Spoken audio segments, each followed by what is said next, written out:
Hi, welcome once again to Pete's Cider Century. I've got something a bit different for you tonight. I'm in Oslo, Norway, and of course I thought I'd see if I could find any Norwegian cider. I'm in luck. I managed to find this one, as well as one other one, but I only bought this one. I could only really drink one tonight, so I opted for this, which is Hardanger cider. It's from I think a place called Ulvik.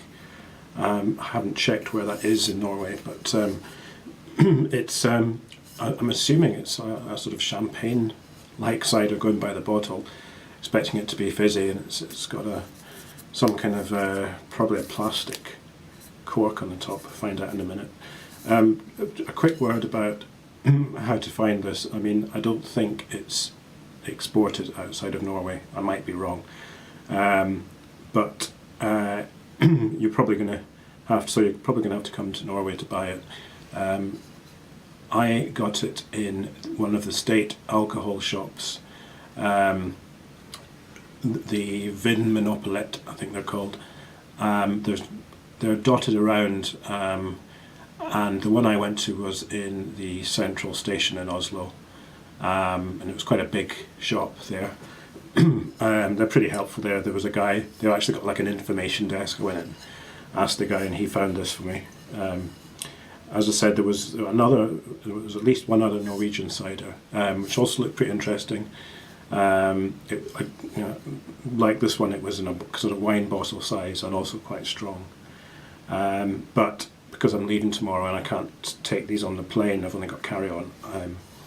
Thought I'd better just buy one. I was tempted to get two, but anyway,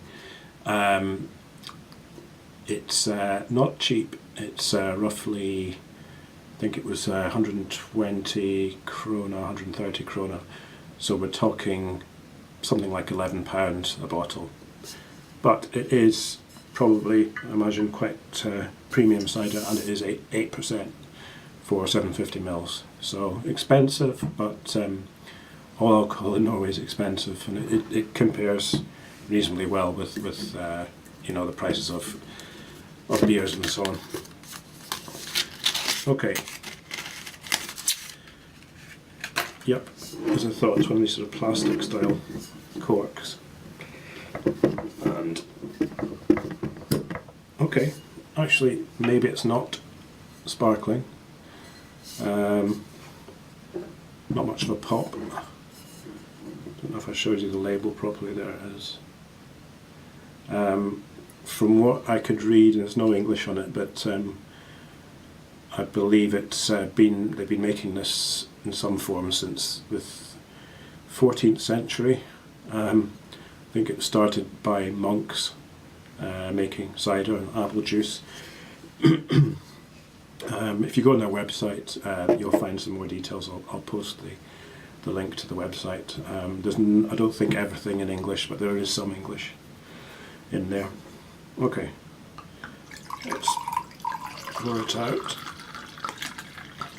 Whoops, spilt a bit. Okay, so it's flat, completely flat. That's a surprise. Smell? Well, it's smells like you'd imagine a 8% cider to smell.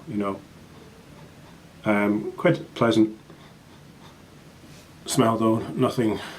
I don't really get any sulfites, anything like that. But fairly sort of standard appley cider type smell to it. Fairly pale in colour.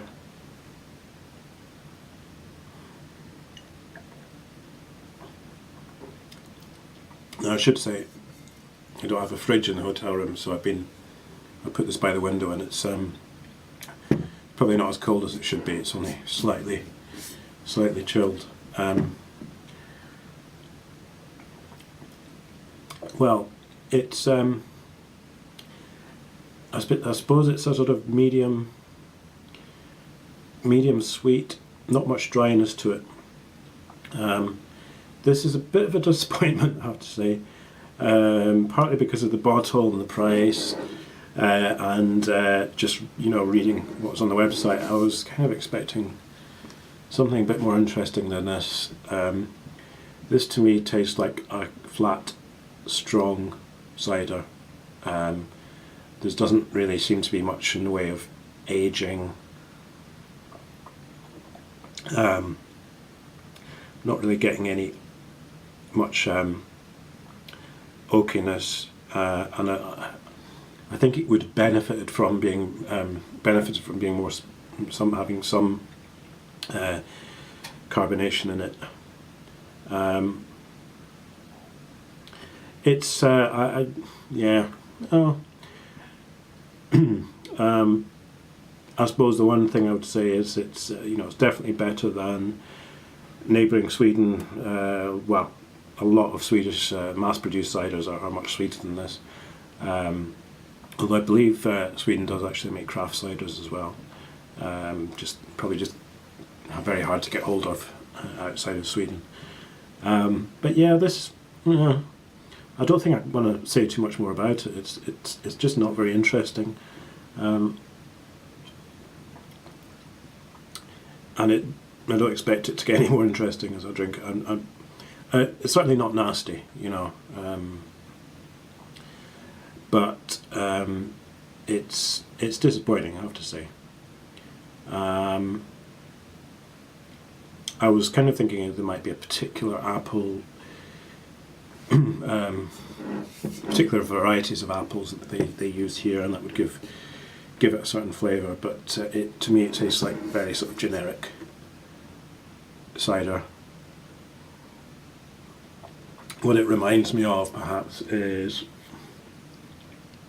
if you were to have something like Westons, but with less oakiness. I mean, the strong vintage Westons, but remove the oakiness and have it completely flat.